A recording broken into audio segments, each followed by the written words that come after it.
പ്രിയമുള്ളവർ, കാവ്യം 39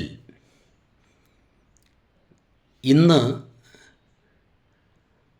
മണമ്പൂർ രാജൻ ബാബു എഴുതിയ കോഴതി എന്ന് പറയുന്ന കവിതയാണ് അവതരിപ്പിക്കുന്നത്. ഈ കവിതയിലേക്ക് മുഴുവൻ പ്രിയ സുഹൃത്തുക്കൾക്കും സ്വാഗതം.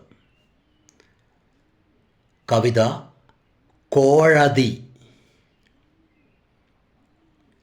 ഒട്ടും പ്രിയമില്ലാത്ത ജഡ്ജി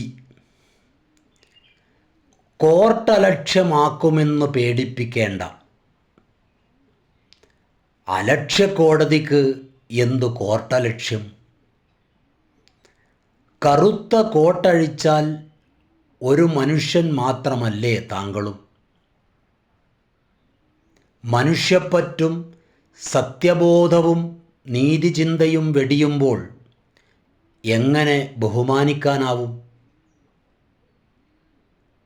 1000 രൂപയും മള്ളൂരുമുണ്ടെങ്കിൽ ആരെയും കൊല്ലാമേ രാമനാരായണ എന്ന പഴയ പാട്ടിലെ 1000 ഇന്ന് കോടികളായെങ്കിലും ശവക്കോടിയുടെ വില പോലുമില്ല ആ കോടികൾക്കെന്നറിയില്ലേ? ഒട്ടും പ്രിയമില്ലാത്ത ജഡ്ജി കോർട്ടലക്ഷ്യമാക്കുമെന്ന് പേടിപ്പിക്കേണ്ട. അലക്ഷ്യ കോടതിക്ക് എന്ത് കോർട്ടലക്ഷ്യം? കറുത്ത കോട്ടഴിച്ചാൽ ഒരു മനുഷ്യൻ മാത്രമല്ലേ താങ്കളും? മനുഷ്യപ്പറ്റും സത്യബോധവും നീതിചിന്തയും വെടിയുമ്പോൾ എങ്ങനെ ബഹുമാനിക്കാനാവും? 1000 രൂപയും മള്ളൂരുമുണ്ടെങ്കിൽ ആരെയും കൊല്ലാമേ രാമനാരായണ എന്ന പഴയ പാട്ടിലെ 1000 ഇന്ന് കോടികളായെങ്കിലും ശവക്കോടിയുടെ വില പോലുമില്ല ആ കോടികൾക്കെന്നറിയില്ലേ?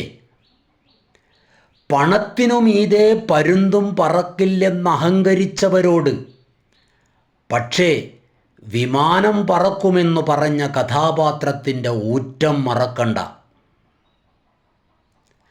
പണത്തിനു മീതെ പരുന്തും പറക്കില്ലെന്നഹങ്കരിച്ചവരോട് പക്ഷേ വിമാനം പറക്കുമെന്നു പറഞ്ഞ കഥാപാത്രത്തിൻ്റെ ഊറ്റം മറക്കേണ്ട.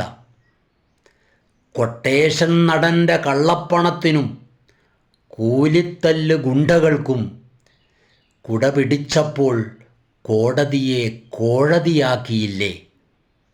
നിസ്സഹായരായ ജനങ്ങൾക്ക് അപ്പോഴുമുണ്ട് നീതിബോധം.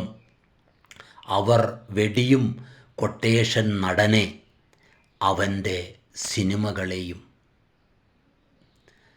പണത്തിനു മീതെ പരുന്തും പറക്കില്ലെന്നഹങ്കരിച്ചവരോട് പക്ഷേ വിമാനം പറക്കുമെന്നു പറഞ്ഞ കഥാപാത്രത്തിൻ്റെ ഊറ്റം മറക്കേണ്ട. കൊട്ടേഷൻ നടൻ്റെ കള്ളപ്പണത്തിനും കൂലിത്തല്ല് ഗുണ്ടകൾക്കും കുട പിടിച്ചപ്പോൾ കോടതിയെ കോഴതിയാക്കിയില്ലേ? നിസ്സഹായരായ ജനങ്ങൾക്ക് അപ്പോഴുമുണ്ട് നീതിബോധം. അവർ വെടിയും കൊട്ടേഷൻ നടനെ, അവൻ്റെ സിനിമകളെയും.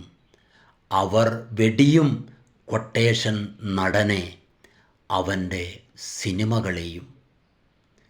പ്രിയമുള്ളവരെ, ഈ കവിത ആസ്വദിച്ച മുഴുവൻ പ്രിയ സുഹൃത്തുക്കൾക്കും നന്ദി, ഹൃദയാഭിവാദ്യങ്ങൾ.